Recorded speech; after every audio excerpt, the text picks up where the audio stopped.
Hello everyone, this is the library lady here at Craigsville Public Library with another book for you today, The Cool Bean by Jory John.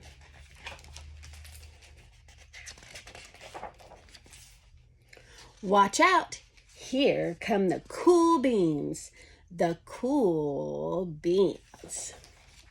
Oh yeah. Check out how they move. Look at the way they swagger. Notice their sunglasses. Yow. The cool beans are known all over school, from house to house, across town, beyond county lines. In the olden days, last year, we were all one big pot of beans. We were a mixed bag, but somehow it worked. Yep, those were the good old days. And then we stopped seeing each other as much. That's just how it is sometimes. You spend less time together, even though you're not totally sure why. I watched as the beans I knew so well, the beans from my own pod, became the cool beans. Oh, they were so cool. One of them could play the guitar, cool. One of them could draw the best superheroes, cool. One of them could jump higher than any bean I'd ever known. Cool. Me? Well, I mostly stayed the same. Sure, I made some small changes. I wore sunglasses, too big. I slicked my hair back, too slick. I strutted around, ow. I swaggered, oof. I was still picked last for everything. My clothes never seemed to fit. I snorted when I laughed. I walked into stuff. I was an uncool bean for sure. I started thinking of myself as just a common bean with no special skills. I couldn't compete, so I didn't even try. I'd never be a cool bean.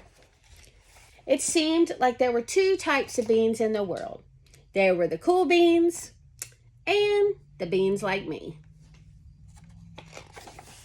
The days all blended together. I lived my life and things were just okay.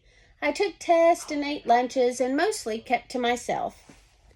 I mean, sure, I missed them a bit, but it's not like I was going to say anything.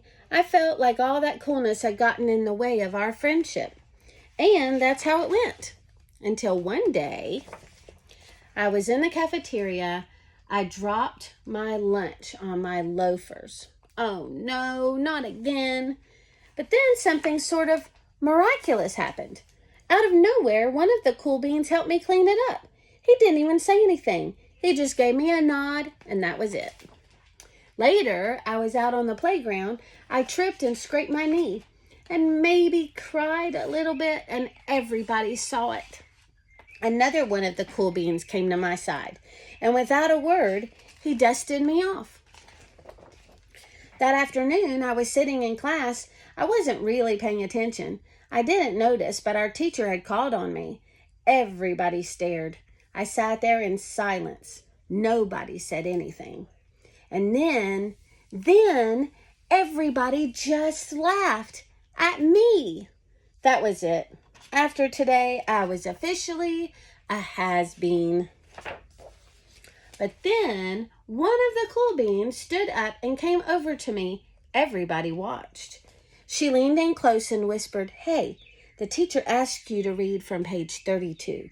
Then she gave me a quick wink and went back to her seat.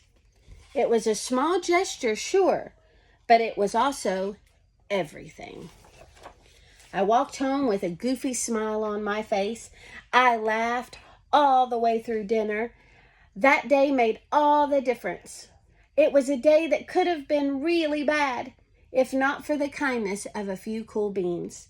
It gave me a shred of confidence. That shred of confidence has continued to grow. Somebody had my back, or a few somebodies. After that, I started hanging out with the cool beans again. Hey, how have you been? Get it? How have you been? Not all the time, but sometimes. At lunch, after school, even on the weekends.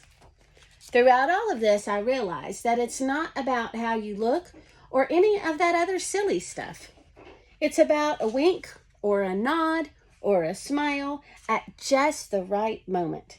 It's about dusting somebody off, helping them up again, and pointing them in the right direction. You need a hand? Yes, please. Now that's cool.